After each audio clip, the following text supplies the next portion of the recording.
Opinions and ideas expressed in the following Moraine Valley Broadcast Channel recording are those of its creators and do not represent the views of Moraine Valley Community College. Hey everyone, I'm Bhavini and I'm here with my classmate Marissa today, and we will be discussing political ideologies. So how are you today, Marissa?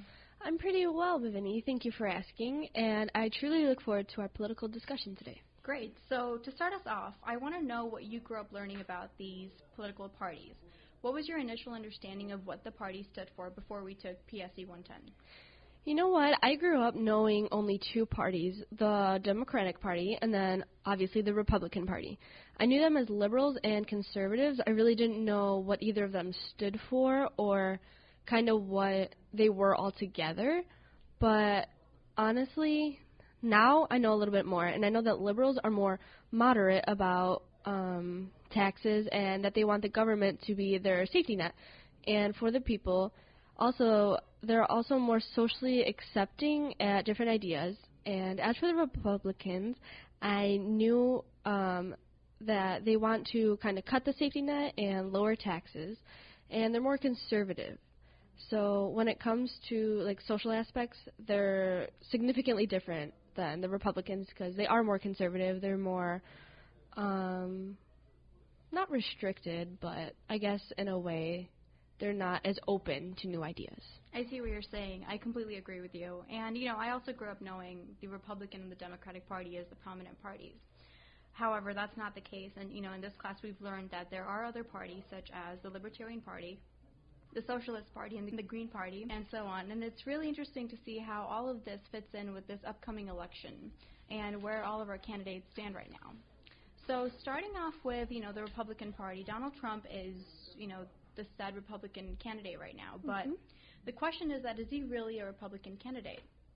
Is he really conservative? You know, in PSE 110 we've learned that despite representing the Republican Party, he's actually considered a populist. And for all of you who don't know who a populist is, you know, a populist is someone who shows or talks about popular beliefs or ideas that other candidates, you know, normally don't talk about. I mean, with this election, you know, there were 16 candidates from the Republican side, and one, he emerged from all of them because he said something different than the rest of the candidates. You know, for example, Donald Trump tends to talk about building a wall because he knows that that's what will get people talking about. That's a popular subject, you know, banning Muslims from our country, you know, when there's terrorism going on right now. So it's, you know, these people, they talk about these popular beliefs, and he's not really considered conservative, but more of a populist. Right, yeah, I see what you're saying. And there are people like Donald Trump, but then there's also Hillary Clinton, who is a liberal Democrat. And some of her plans for when she's elected include strict gun control. She's a strong believer in that.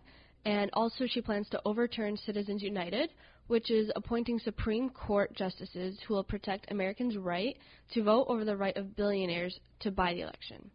Also, she was saying that she really wants a fair tax system, which I think is really interesting. And, I mean, you know, there's a lot of different views for that one. But she also has big plans to combat climate change, which is a pretty big deal. And she wants affordable health care for everybody. Thank you for that, Marissa.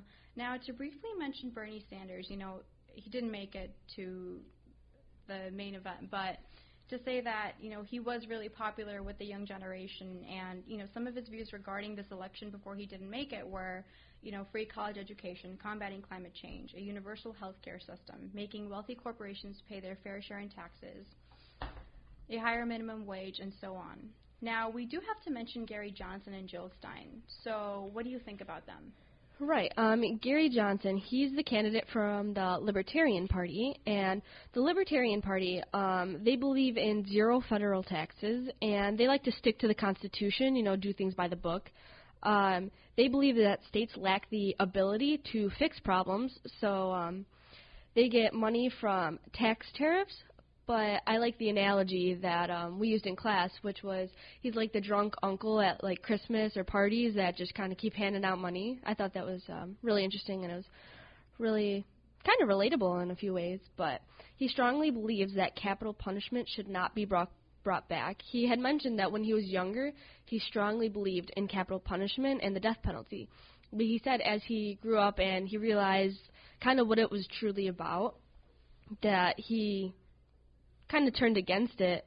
he says that the risk of executing the wrong person or someone who's just, accused or mistakenly arrested, he said it was too high because science proves, like DNA proves that like 99% of the people would maybe be wrongly convicted, which, yeah, makes sense, so I could see. You know what's interesting? The other day on Twitter, President Obama, he said that a vote for Johnson would be like a vote for Trump, and I didn't really understand that, so, I definitely have to do some research in why he would say something like that. Right, and I think that has a lot to do with what Gary Johnson had said in an interview recently, which the interview had asked what he planned to do about Aleppo or what his kind of view on was it, and his response was, "What is Aleppo?" And I think that definitely rubbed people the wrong way, so maybe that's what President Obama was referring to when he said a vote for Johnson is like a vote for Trump. Yeah. But now, for the Green Party, I've heard that, Jill Stein, she's normally associated with Bernie Sanders' views, the political views, the political views that he's had throughout this election season. So it's interesting to see, what votes Jill Stein and Gary Johnson will get on the ballot. But I guess we should just tune in with this election and see what happens and, definitely put our votes in and, get excited for this. Right, absolutely. Definitely I completely a very agree. important election, yeah. Absolutely. All right, thank you for sharing your thoughts with me, Yeah, Marissa. thank you, Bhavini. I appreciate that.